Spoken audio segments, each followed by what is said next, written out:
গীতালি নামৰ এগৰাকী মহিলা আছিল। তেওঁৰ বয়স প্ৰায় 42 বছৰ আছিল। তেওঁ কাপোৰৰ ব্যৱসায় কৰিছিল। তেওঁৰ দুখন কাপোৰৰ দোকান আছিল। দোকান দুখনত বহুত কেইজন কৰ্মচাৰীয়ে কাম কৰিছিল। এদিন গীতালিয়ে তেওঁৰ দোকানত কাম কৰা ল'ৰা এজনলৈ ফোন কৰে আৰু তাক কয় যে তুমি তৎক্ষণাৎ মোৰ ঘৰলৈ আহি যোৱা, তোমাৰ লগত এটা বহুত ডাঙৰ কাম আছে।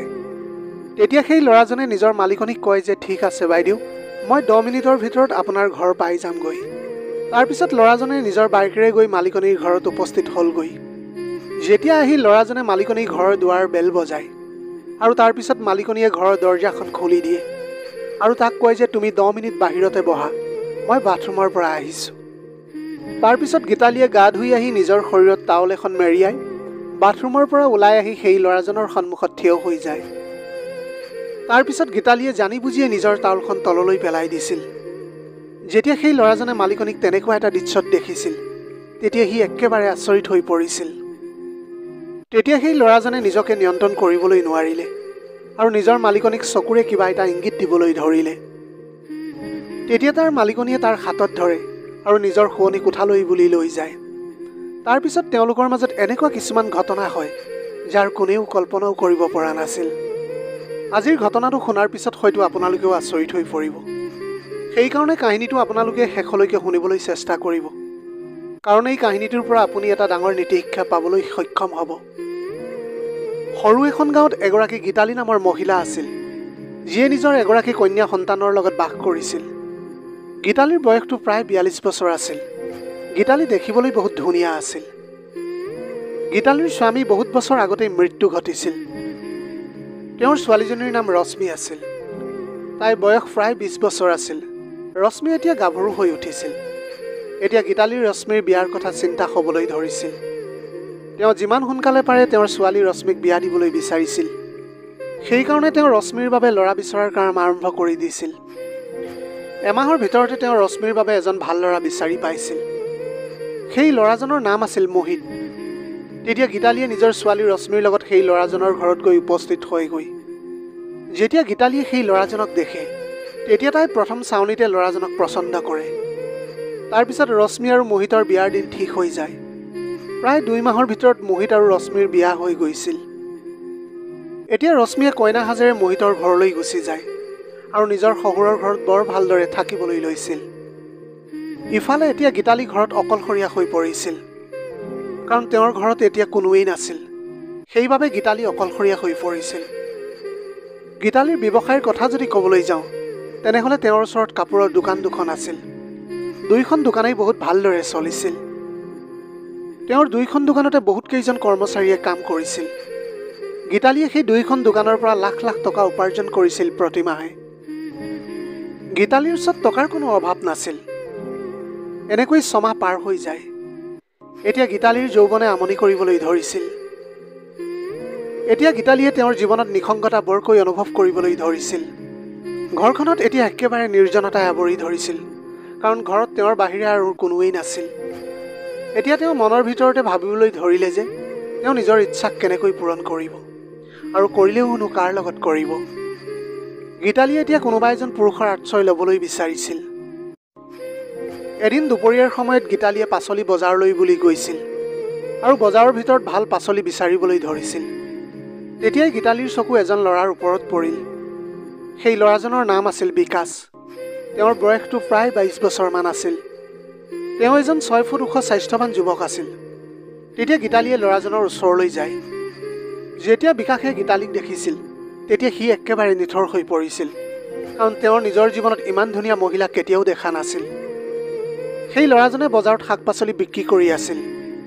সেই সময়ত বিকাশৰ ওচৰত বহুত কম পাচলি আছিল।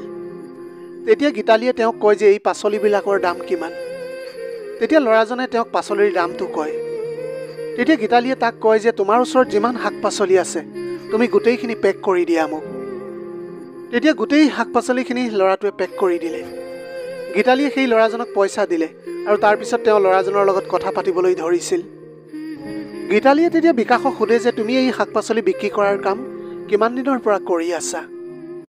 তেতিয়া বিকাশে তেওঁক তেওঁৰ জীৱনৰ গোটেই কাহিনীটো ক'বলৈ ধৰিছিল। তেওঁ কয় যে মোৰ ঘৰত মোৰ বেমাৰী মা আছে আৰু মই যোৱা 2 মাহৰ পৰা পাচলি বিক্ৰী কৰাৰ কাম কৰি আছোঁ আৰু ইয়াৰ পৰাই মোৰ পৰিয়ালৰ খৰচ মই উলিয়াই আছোঁ। তেতিয়া গীতালীয়ে ল'ৰাজনক কয় যে তোমাৰ বাবে মোৰ ওচৰত এটা বহুত ভাল কাম আছে। মোৰ ওচৰত 2খন কাপোৰৰ দোকান আছে য'ত বহুকেইজন কৰ্মচাৰীয়ে কাম কৰি আছে। বৰ্তমান মোৰ এজন কৰ্মচাৰীৰ বহুত প্ৰয়োজন আছে। যদি তুমি বিচৰা তেনেহ'লে মোৰ ওচৰত আহি চাকৰি কৰিবলৈ পাৰিবা।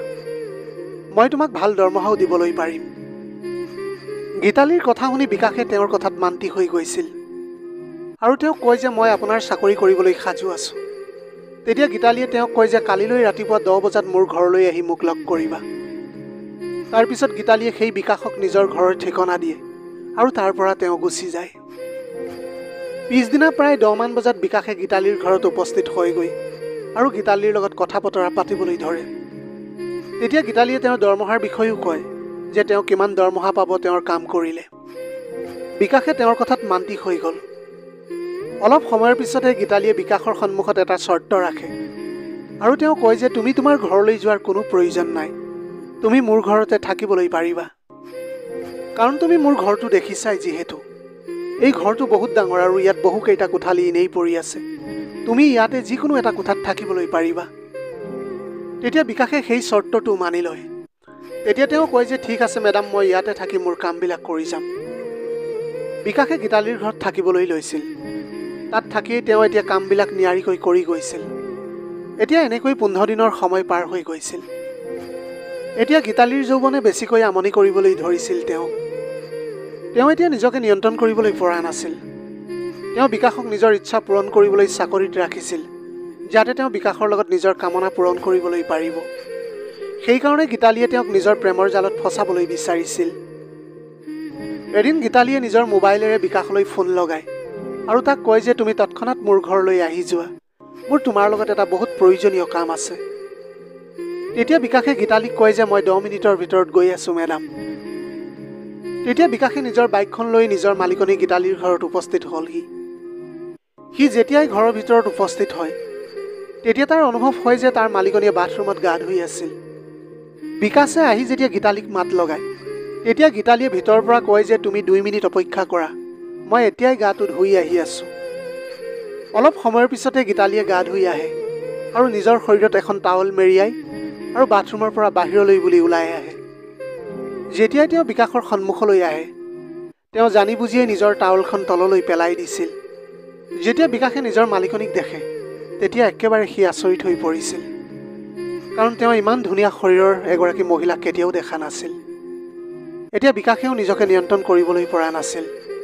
এতিয়া গীতালীয়ে বুজি উঠিছিল যে বিকাশে আচলতে এতিয়া কি বিচাৰিছে। এতিয়া বিকাশেও চকুৱে চকুৱে তাইক ইংগিত দিবলৈ ধৰিছিল।